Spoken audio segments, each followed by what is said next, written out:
Good morning and happy South Florida Sunday. Welcome again to Legends Community Focus. My name is Mike McGann, and as always, I'm here with you to speak about areas of interest to you, of interest to the community.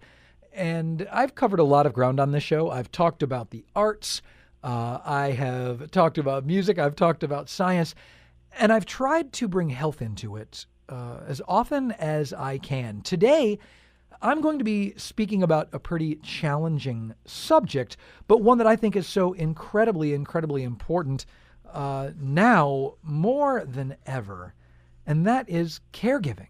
Caregiving, especially with respect to Alzheimer's disease. It's such a heartbreaking thing to have happen to a loved one, and probably harder than ever if the person facing Alzheimer's is your spouse. So often the caregivers tend to slip through the cracks.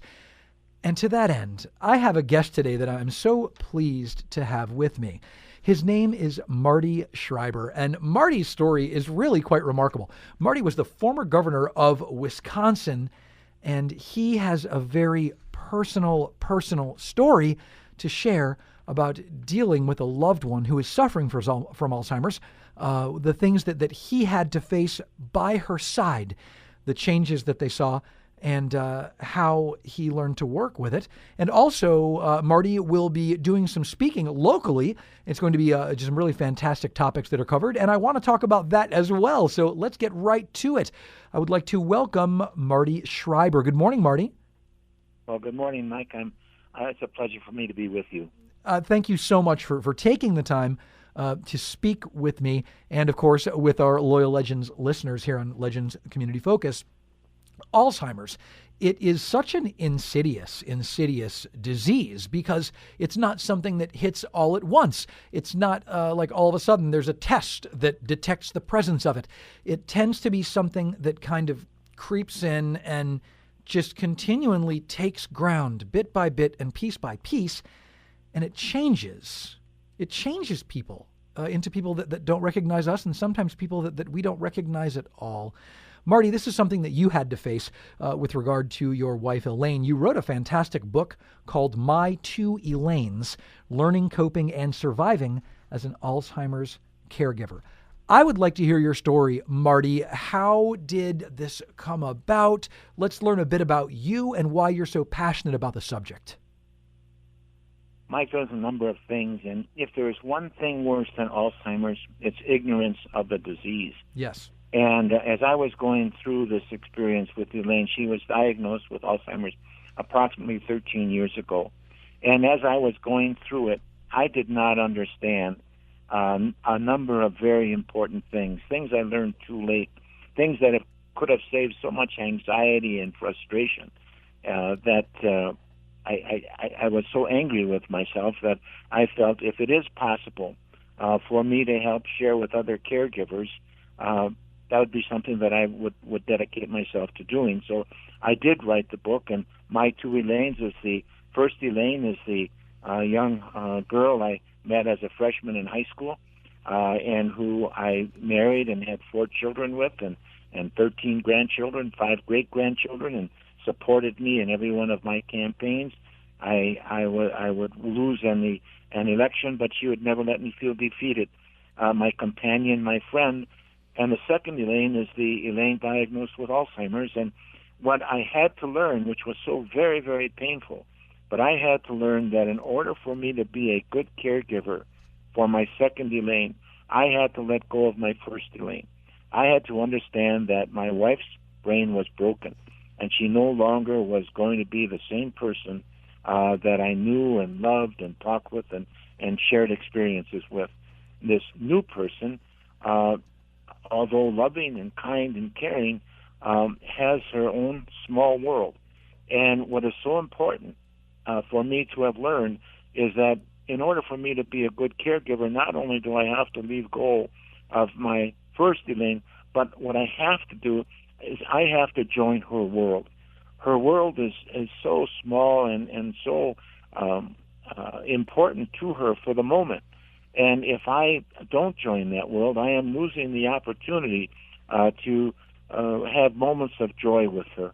Now, as it relates to the changes, I call it a death by 1,000 cuts. And all of these new normals that one goes through.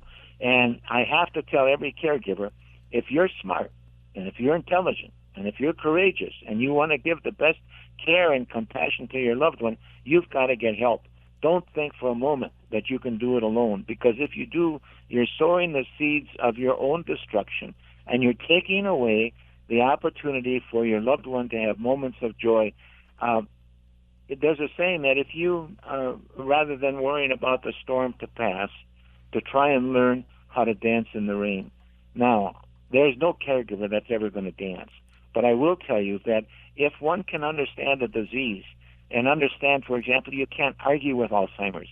If Elaine has 5 coats on and she tells me she's cold, intellectually speaking, I will never convince her that 5 coats is simply enough. I've got to join her world, and if she wants another coat, Elaine, you have another coat. But then there's another aspect. Elaine asked me, for example, how her parents were. And, well, I said they were both dead. Well, the shock on her face. And so she looked at me, and she was so sad because she knew that she hadn't properly taken care of them and so on. Well, now she asks me, how are my parents? I said, oh, they're great. Your mom always enjoyed working at church, and your dad was very much involved in making things better for the community. Oh, she said, I'm so happy. And I call that therapeutic fibbing. And nothing wrong with therapeutic fibbing. So important because it helps us join their world. And gosh, Mike, imagine if I would have thought about therapeutic fibbing, like 56 years ago when I first got married or when I was running for public office. Right. It just simply makes all the difference in the world. But to understand that there are things that you can learn about this disease that play such an important part in reducing the anxiety and the grieving and the depression that all come with it. Now, I'm never going to say that understanding the disease is going to make it acceptable. Sure. And I'm not saying that once you understand the disease, you're going to say, well, tra-la-la, I've made it. Right. The point is to try and grab those moments of joy, and that makes all the difference in the world. Marty, those seem to me to be lifelines, really, that still connect us to life, help this Alzheimer's sufferer to connect to the life that they feel they're in. I have a limited experience. It's not with Alzheimer's dementia, but my grandmother, who I was very, very close to, had a very rapid descent into dementia and then death over the course of about 6 months in the end of 1999 and first couple of months of 2000. And she was convinced that she was back in Denver. She lived with my mother and father, and she had the moments where she thought she was being held prisoner there.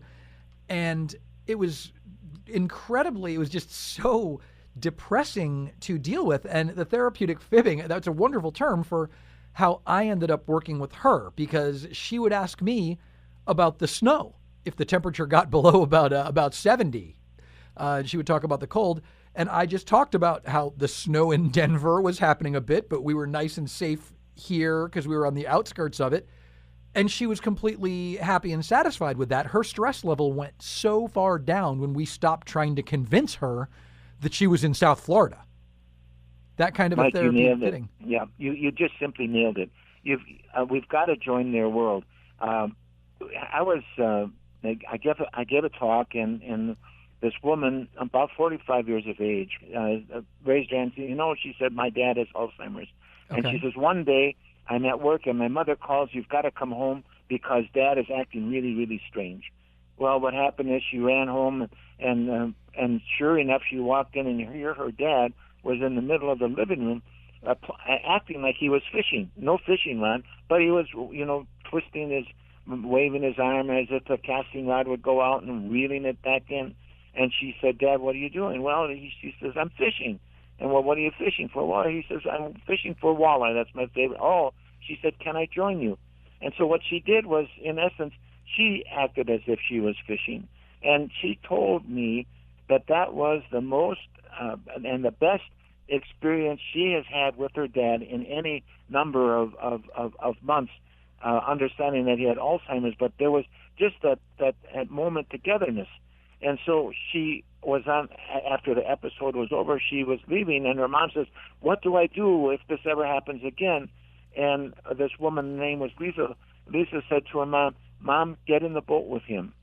And what you did, Mike, in working with your grandmother, you just simply, joined her world, as we must do that.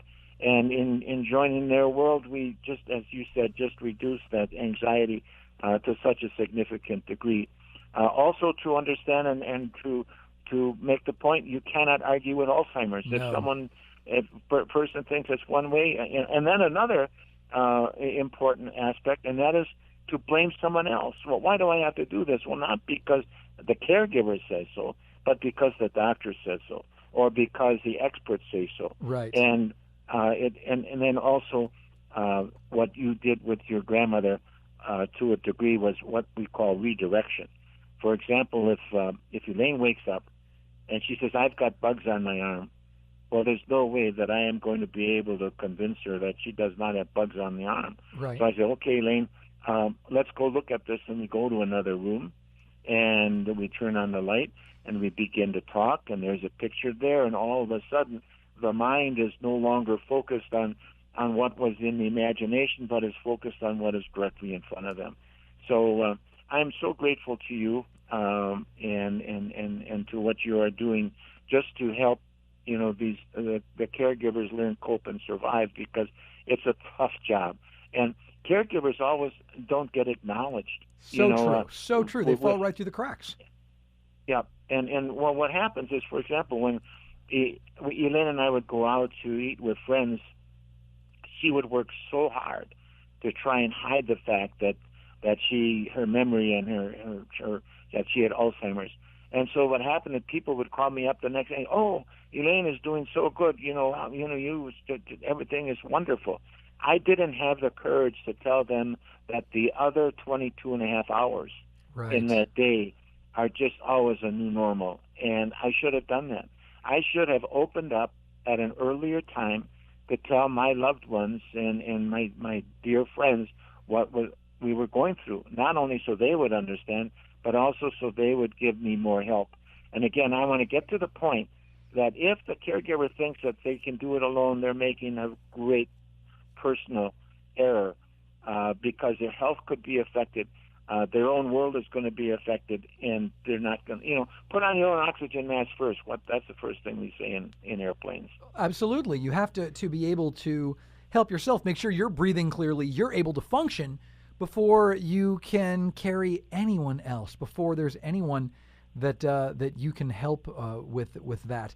It's, as you said, caregivers, and I want to touch on this because I've known a number of caregivers in my time, and I have seen some of them really fall apart in terms of choosing the wrong way to cope with things. I'm a recovering alcoholic myself, and that's something I tend to be very upfront with. I cannot even imagine how my behavior would have been had I fallen back upon that. I think it's so important that people know that there are coping skills. There are places that you can get help. There is so much that you can learn as a caregiver. Your book is a wonderful place to learn some of it. Again, the book is My Two Elaines, Learning, Coping, and Surviving as an Alzheimer's Caregiver. It's by my guest, Marty Schreiber, who has an amazing pedigree as well. He's a former governor of Wisconsin, a man who was once considered too nice to run for office and ended up having quite a career in that arena, and then found himself doing a completely different kind of service when his wife, Elaine, was diagnosed with Alzheimer's, and he was the primary caregiver. There's a lot more information at my2elaines.com. my2elaines.com. That's my2, T-W-O, Elaines.com. And Marty is also going, because time's flying by on this, we still have a little bit left, but I do want to touch base because Marty is going to be doing some speaking locally coming up this week, September 5th, this Tuesday at 2 o'clock p.m. Marty will be at Arden Courts Memory Care. Now, that's on Village Boulevard in West Palm. Then this Wednesday, September 6th, an early stage support group at the Alzheimer's Association office. That's on Forest Hill in West Palm at 2 o'clock. And then this Friday at 11 o'clock, September 8th, there's a caregiver symposium in Stewart at the Kane Center. And Marty will be the keynote speaker there. Marty, your docket is absolutely full as far as trying to help people out. Right. Well, thank you. But it's easy. It's something I want to do.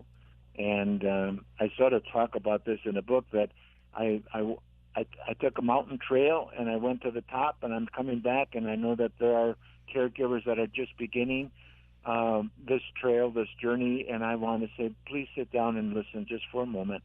Let me tell you some things. Understand that ignorance of the disease is worse than the disease itself.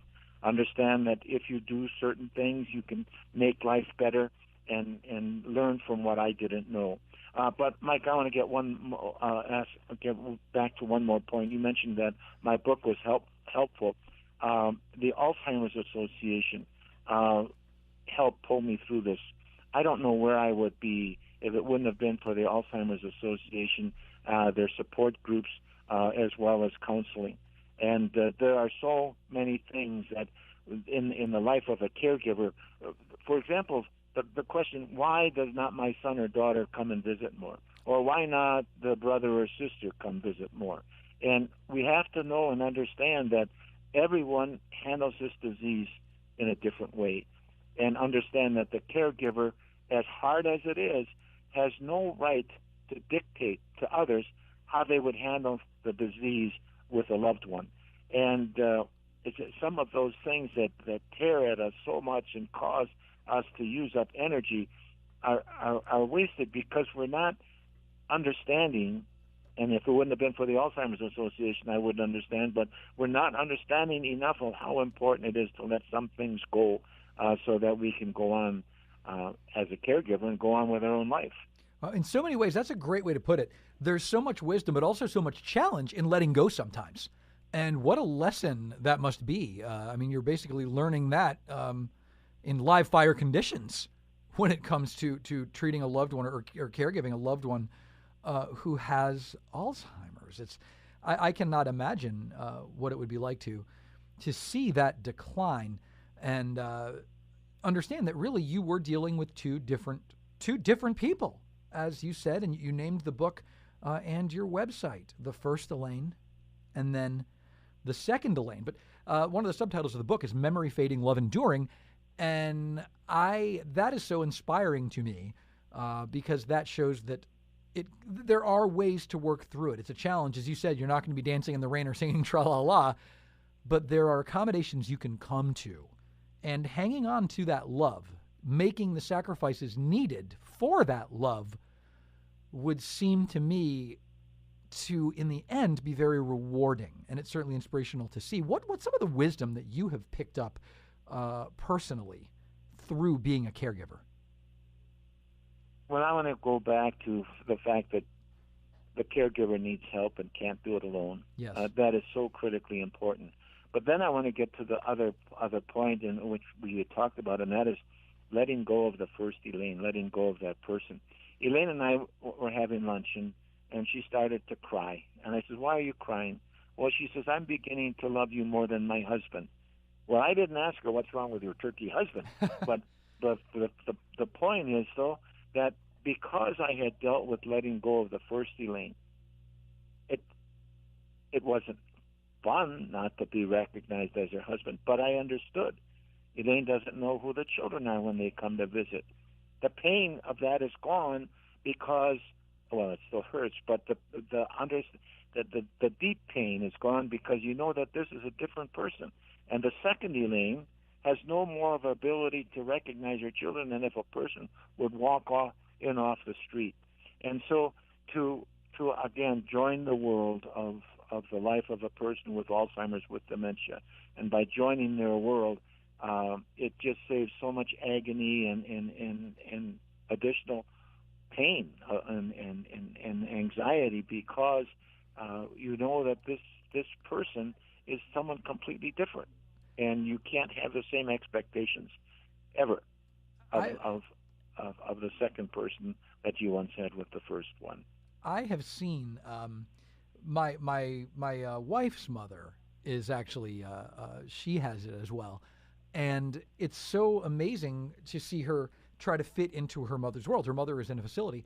And to hear her interact with her, and sometimes she's the daughter, sometimes she's the mother, and her mother believes that since she thinks she's younger than her daughter sometimes, she must be the daughter. And making that accommodation is very challenging, but it also makes for visits where her mother ends up pretty happy most of the time. I've seen it happen with music therapy as well, where, playing the music of the era that they were familiar with and letting them live in that era in their mind, it helps. It releases the tension. It helps them to feel like they have some semblance of control, I suppose, Marty. Well, it's the memories, and Elaine loves music. At Christmas time, she did not know what Christmas was all about. She didn't know one present or decoration from another. But the point of the matter, she knew every single Christmas carol. And she would sing just so energetically and enthusiastically.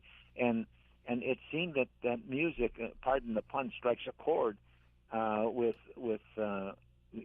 people with Alzheimer's, because it has some kind of a soothing but calming effect. And Elaine many times falls asleep to Patsy Cline singing "Crazy." Sure. Oh, what a great song. But you again pointed out how important this different therapies are, and sometimes very simple. We don't need to go to a therapist at $150 an hour if we can understand the importance of joining their world and not arguing with it. And but there are some really moments of fun. So Elaine would ask me many times, "Do I love her?" "Yes, I love her." Then she would ask me, "Well, will you keep me?" I said, "Yes." Well, now she said, "How long will you keep me?" And I did my very best to try and assure her. So I said, "Elaine, I will keep you forever and ever and 1,000,000,000 years." Oh, and she looked so sad. Well, I said, "Why are you sad?" She said, "I don't think I could take you that long." And so somehow or another, there are these moments that you get. And so when I am with Elaine, I say, "Will you marry me?" "Oh, I would be so happy if you would marry me." And so I can propose to her 5 times in one day, get 5 acceptance, and not even come up with one engagement ring. So, wow. And I don't mean to be making fun of anything, other than the fact that caregiving is so tough. We've got to acknowledge the caregivers as heroes, have them understand we know what they're going through, but also encourage caregivers to understand what this disease is all about, and to how to try and look for those moments of joy, which, to bring a smile to someone's face and to take away some of their anxiety. Gosh, like when I told you, she was beginning to love me more than her husband. Yes. As I think about it, that was a great thing, because it means that our hearts were touching. It means that our souls were touching, and that's all that matters, And because that's the best we can do. And I had it to the best. I had it to the best.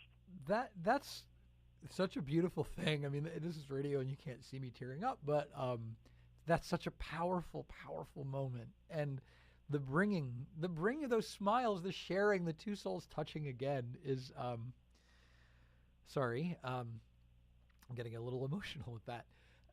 It's something that is so devoutly to be sought out. And those moments are what really help the caregivers to get through, finding those moments, and also understanding that you cannot do it alone. As a caregiver, you need the help. The Alzheimer's Association is a fantastic resource for that help. You can learn more with Marty's wonderful book. Again, it is called My Two Elaines, Learning, Coping, and Surviving as an Alzheimer's Caregiver.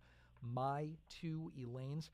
There's lots more information at my2elaines.com. Marty, how can people get this book? Can they get it online? Is it carried in bookstores? What's the best way to pick it up? Well, they can go to my website, My Two Elaines, and put in an order there. Okay. That would be one way. Barnes & Noble in the Midwest is handling. I don't know if they're down there in Florida yet, handling the book, but certainly, or I even think the Alzheimer's Association could help them get a book. But I think the quickest way would be going to the website, and we'll do our best to make sure that we get that book out as quickly as possible. And we are looking at coming out with a, I'm sort of ignorant of, what are the e-books? Sure. E-book. Yeah. But then also a book on tape. Okay, wonderful. A Wow. CD, so to speak. But that's just, we're just now getting into that. But we're finding, here, Mike, what we are finding is that people who read the book, some of them say, oh, I wish I would have read this book earlier. It would have made such a difference in my life. Right. Or, thank you so much for writing the book because it has helped me. See, many caregivers, when we have what we call talkback sessions, after a visit, many people feel so guilty because they think they're the only ones that became frustrated or lost their temper and got exhausted and so forth. Well, as we visit, people now understand that they're not alone. They're not the only ones that became angry and frustrated, and they should not feel guilty. Under no circumstances should Absolutely they feel not. guilty about being courageous and caring and compassionate and taking away crisis and building in a better life and a better surrounding. And gosh, nobody's perfect. And so if caregivers can understand to get rid of that guilt, that's also let go of that guilt, and we get back to, Mike, what you were saying, the importance of letting go. Sometimes that is the hardest thing to do, but it's so important in this case. I'm amazed because time has just flown by, Marty, and we're just about out of time. I want to say again, this is Legends Community Focus. My guest today is Marty Schreiber, former governor of Wisconsin, who has really lived such a challenging thing as a caregiver for his wife, Elaine. He wrote a fantastic book, My Two Elaines, which you can get at his website, which is my2elaines.com. It's my-T-W-O Elaines.com. And locally, you'll be able to hear Marty speak this Tuesday, September 5th at Arden Courts Memory Care. That's on Village Boulevard in West Palm at 2 p.m. On Wednesday, the 6th, at 2 p.m., again at the Alzheimer's Association office on Forest Hill in West Palm, there's an early stage support group that he'll be at. And then this Friday, September 8th, about 11 o'clock, at the Caregiver Symposium at the Kane Center in Stewart, Marty will be keynote speaker, round about 11 o'clock.